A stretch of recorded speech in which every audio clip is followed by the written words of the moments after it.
कैमरे की व्यवस्था करनी पड़ेगी, पैसे की व्यवस्था करो। 9.6 ध्यान से देखो। तुमको याद है कि मैंने कार्यशैली थ्योरम बताया था। कार्यशैली के वायुमंडलीय दाब में पारे का उपयोग किया जाता है। पास्कल ने ऐसा ही वायु दाब मापी जिसका घनत्व कितना है 984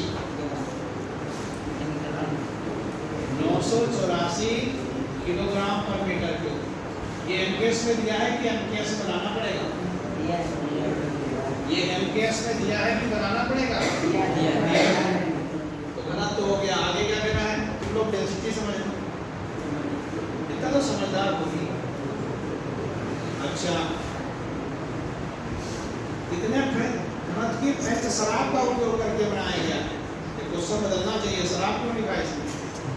सामान्य वायुमंडलीय दाब के लिए शराब स्तंभ की ऊंचाई कह रहा कि सामान्य दाब चाहते हैं जितना वायुमंडलीय दाब होता है तो शराब कितनी ऊंची भरनी पड़ेगी। अभी सवाल नहीं समझ पाया, शराब सुनते ही शराब तरफ दिमाग चला गया कि तुम्हारे गांव कौन पीता है। एक बार क्वेश्चन पढ़ो। एक दाब मापी है जिसमें शराब का उपयोग किया गया। शराब का घनत्व कितना है? वो कह रहा है कितनी लंबाई का, कितनी ऊंचाई का द्रव स्तंभ रखें कि दाब जो है वायुमंडलीय दाब के बराबर हो जाए। प्रेशर किसके बराबर हो जाए? तो we know that P बराबर क्या होता है? H rho G। H equal to क्या होता है? P upon rho G। यहाँ पे प्रेशर कितना है? वायुमंडलीय दाब। क्वेश्चन में दिया है कितना? नहीं दिया, कोई बात नहीं। 1.013 into 10 की पावर 5 जो अर्थ सरफेस पे वायुमंडलीय दाब होता है 1.013 into 10 की पावर 5। और रो का मान कितना है? 984। जी का मान कितना है? 9.8। बातें ना करो, तुम्हारा कैलकुलेशन तो हो रहे, तुम जानते हो चीज कि नहीं जानते? क्या जरूरत है पटाखों की? ये देखिए 10 की पावर 3 कहाँ से आ रहा है? हमने 984 को 0.984 कर दिया। क्लियर? अब इसको सॉल्व करोगे तो क्या आएगा?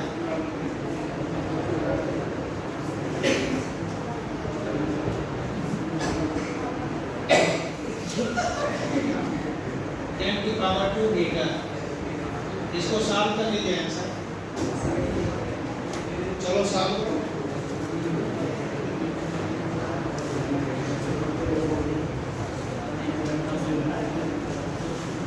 देख लिया? Yes sir. समझ में आ गया?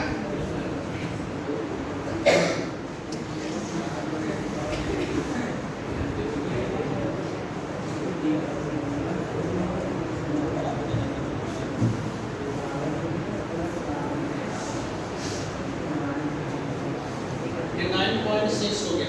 9.7 देखो।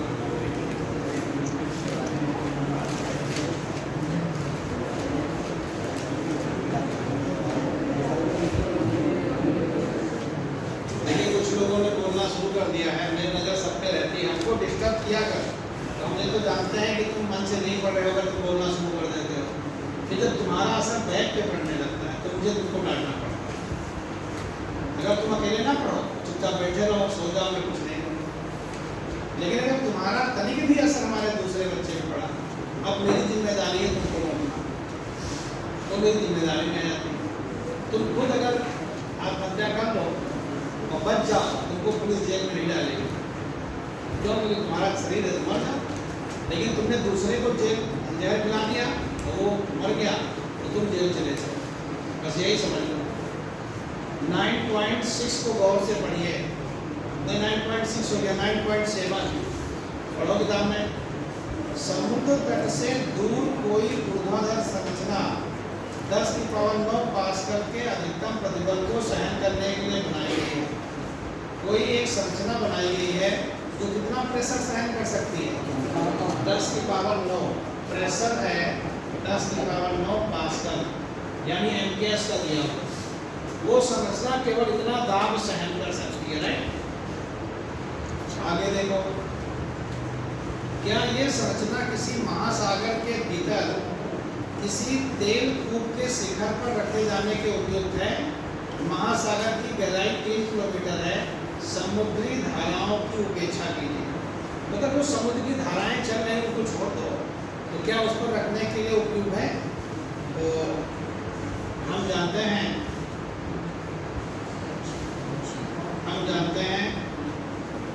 समुद्र जल द्वारा आरोपित दाब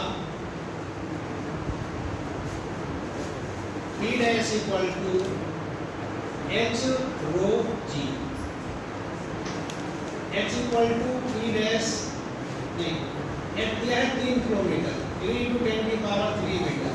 देख लीजिए, जो समुद्र तल की गहराई कितनी है? 3 किलोमीटर। तो घनत्व कितना है?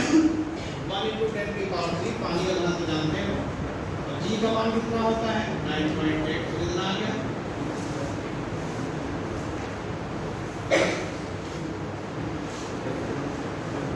टेन की पावर 6। इसको लिख देंगे 2.94 × 10⁻6 पास्कल। देख रहे हो, P डैश का मान P से कम है। P डैश का मान क्या है? P से कम है, मतलब दाब सहन कर सकता है। P डैश का मान P से कम है, तो वो अधिकतम इतना सहन कर सकता था। हम तो इतना लगा रहे हैं, वो अधिकतम इतना सहन कर सकता है। हमने अप्लाई कितना किया? इतना। उपयुक्त है, क्या है? यस, उपयुक्त है। लेकिन अगर कहीं P डैश का मान P से ज्यादा होगा,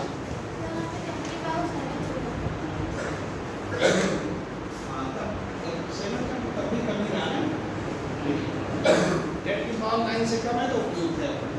अगर उसके बराबर होता तब भी उपयुक्त होता, लेकिन उससे तनिक भी ज्यादा होता तो उपयुक्त नहीं होता, टूट जाता है। चलिए, तुम्हारा हो गया 9.7। आगे देखो,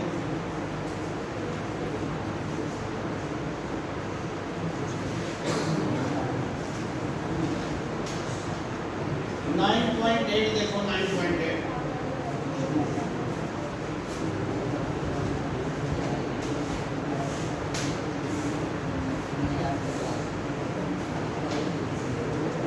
चलो एनसीईआरटी 9.8 देखो, पढ़ो क्वेश्चन क्या करना है।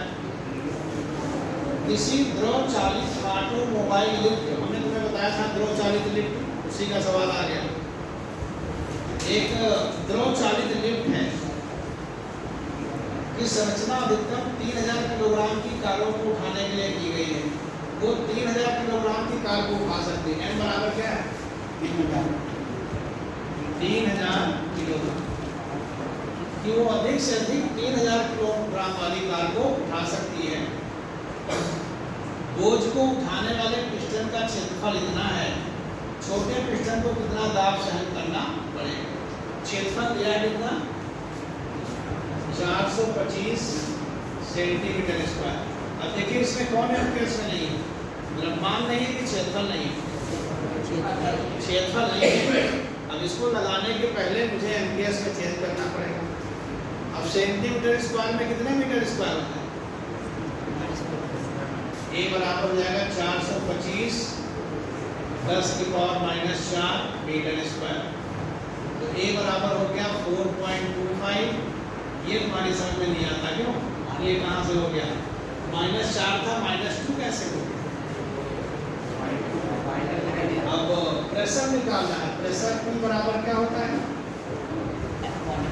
P बराबर F/A। F इक्वल टू क्या हुआ? mg/A। और m कितना दिया है? 3000। 3 × 10⁻³ G होता है 9.8। अच्छे बच्चे हो, इसलिए समझदार हो। ये मल्टीप्लाई और डिवाइड बचा है, ये देखो कितना प्रेशर सहन कर सकता है। यही कह रहा था कि अधिकतम कितना प्रेशर सहन कर सकता है, अधिकतम इतना प्रेशर सहन कर सकता है। पढ़ लो क्वेश्चन, समझ लो और दीपावली की छुट्टी में लगा लेना, अपने आप को अपाहिज मत महसूस करो। ये क्वेश्चन ना भी लगाएं तो तुम बता दें यूपी बोर्ड में कोई फर्क नहीं है, कक्षा 11 में तुम्हारा कोई फर्क नहीं पड़ेगा, लेकिन कंपटीशन में फेल होगा।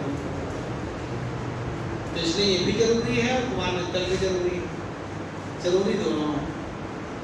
लेकिन जितने एनसीईआरटी के क्वेश्चन लगवाएंगे और कुमार मित्तल में जितने मिलते जुलते होंगे वो सब छोड़ देंगे, वो अपने आप लगाओ। नेक्स्ट क्वेश्चन देखिए 9.9, देखो ग्रुप में मिल जाएगा बेटा, चैप्टर्स कोई बात नहीं, ग्रुप में मिल जाएगा, समझ लो। दीपावली की छुट्टी में तुमको लगाना है। ये देखिए एनसीईआरटी का 9.9 पढ़ लो, एक बार क्वेश्चन पढ़ लो। एक यू आकार नली है, देखो कैसी नली है, यू आकार, इसमें क्या भरा हुआ है, इसमें भरा हुआ है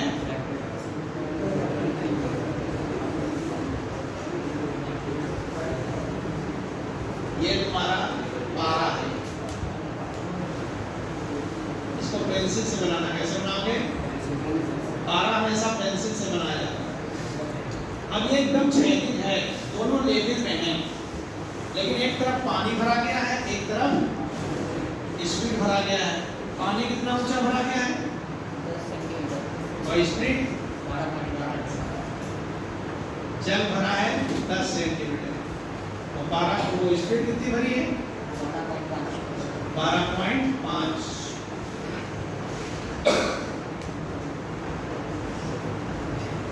ये दोनों बैलेंस में है, ये दोनों क्षैतिज में है, एक तरफ जल भरा है, एक तरफ स्प्रिट भरी है, लेकिन जल भरना पड़ा 10 सेंटीमीटर लंबा और स्प्रिट भरनी पड़ी 12.5 सेंटीमीटर। पूछा क्या है, स्प्रिट का घनत्व पूछा है, क्या पूछा है। अब यहाँ लिखोगे क्योंकि पारा क्षैतिज है अतः ना दवाई खाओगे ना डॉक्टर को दिखाओगे, ठंडा पानी पियोगे,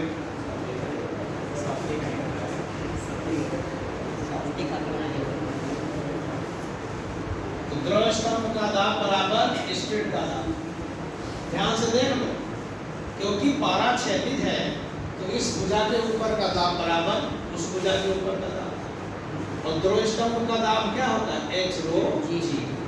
वो सिंपल सा तरीका है, h1 रो1 g बराबर h2 रो2 g। हमें स्प्रिट का दाब निकालना है, रो2 equal to h1 rho g upon h2 g, g से g कट गया, h1 का मान है 10, h2 का मान है 12.5 और रो का मान है 1 × 10⁻³ 7 कर लो। स्प्रिट का घनत्व निकल गया,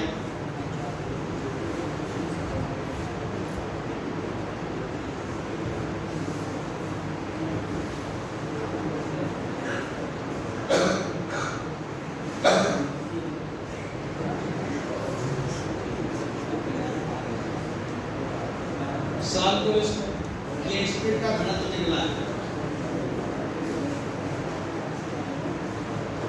यहाँ ये पूछा नहीं था, यहाँ पूछा स्प्रिट का आपेक्षिक घनत्व,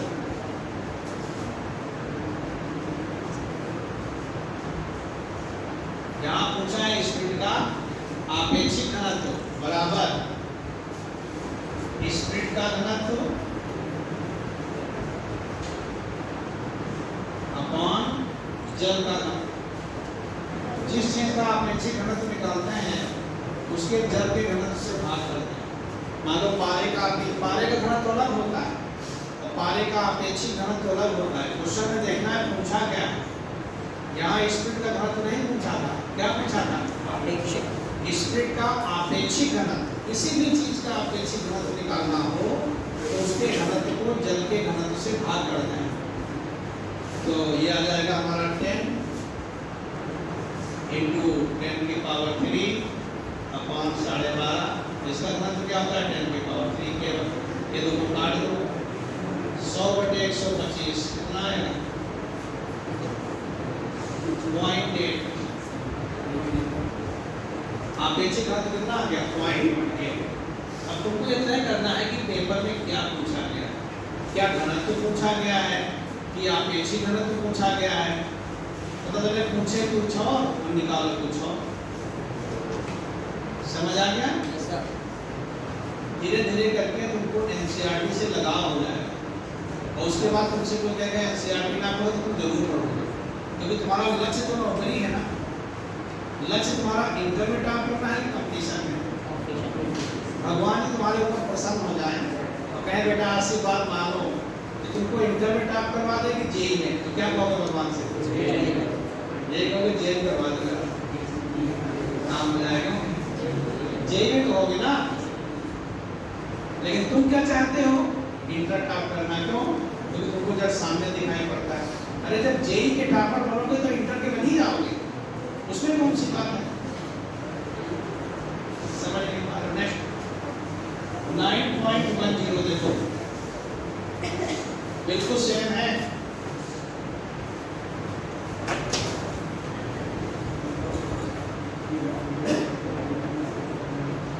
ये देखिए 9.10 देखिए,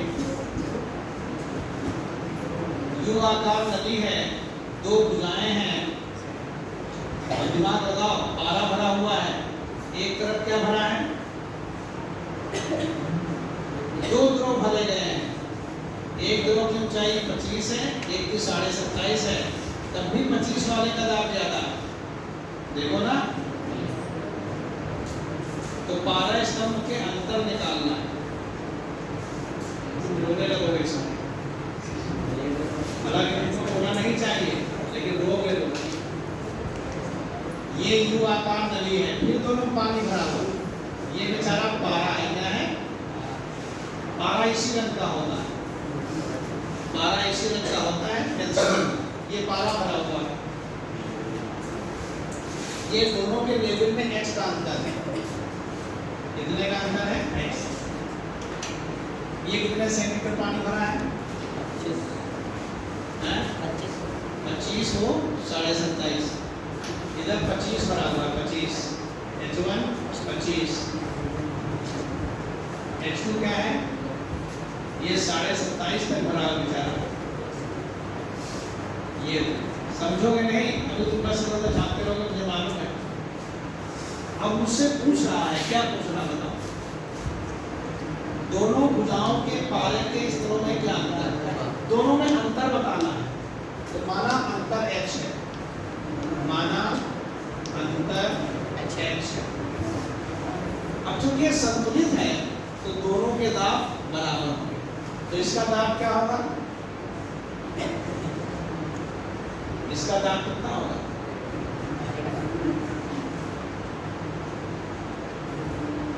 ρ1 GH1 बराबर ρGH प्लस ρGH2। यहाँ तुम्हारी आंखों से ρ2H2। अब एक बात समझो, ये इसका घनत्व है ρ1, ρ2 इसका घनत्व है, और पानी का घनत्व क्या है? ρ। इधर का दाब देखें तो इसके दाब हो गया। इतनी ही ऊंचाई को बैलेंस करने के लिए इधर कितना दाब है? ये दाब प्लस ये दाब। अगर समान ऊंचाई पारा लें तो ये तो इतने दाब हो गया, इतना दाब हो गया। इसने किसको बैलेंस किया? इतना पारा हो गया, इतना वो दूसरा दाब।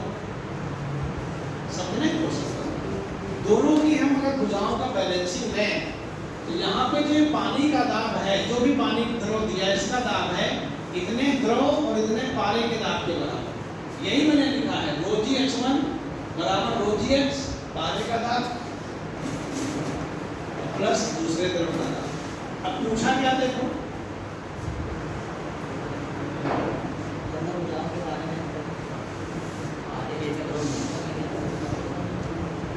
दूसरी तरफ क्या भरी हुई है? स्प्रिट। दूसरी तरफ स्प्रिट है,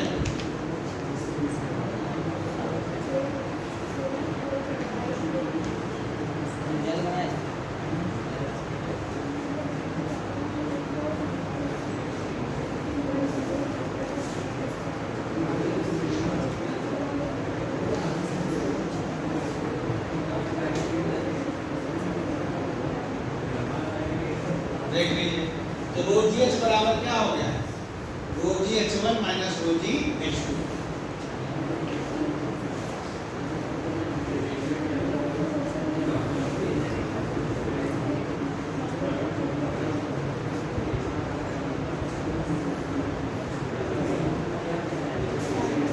बाहर का घनत्व कितना होता है 13.6 × 10⁻³ जी कट जाएंगे सब में से, एच रो वन क्या है, इधर जल भरा है 25 सेंटीमीटर है, रो टू कितना था, इसमें जो घनत्व कितना आया था पॉइंट, आप एक ही घनत्व रखना है, आप एक ही घनत्व रख दो,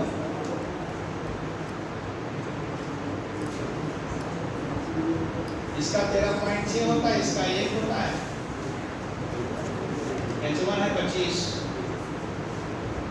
माइनस इसका कितना था 0.8, H2 कितना है 27 पॉइंट,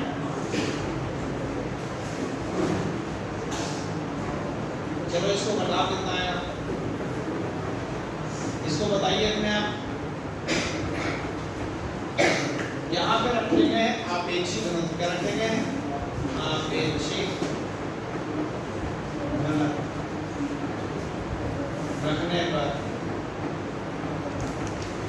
हमने क्या किया, रिलेटिव डेंसिटी रखी, डेंसिटी नहीं रखी, डेंसिटी रखते तो 10⁻³ से मल्टीप्लाई करते हैं, जब रिलेटिव डेंसिटी रखेंगे तो मल्टीप्लाई नहीं करेंगे।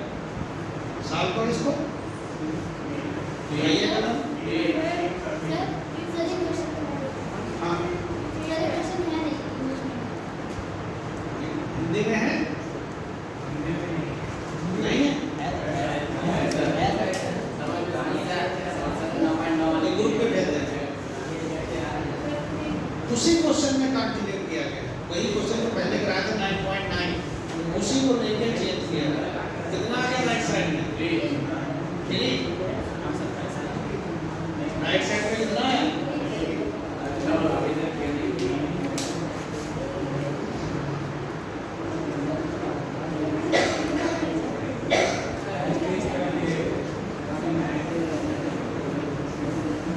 चलो साफ करो,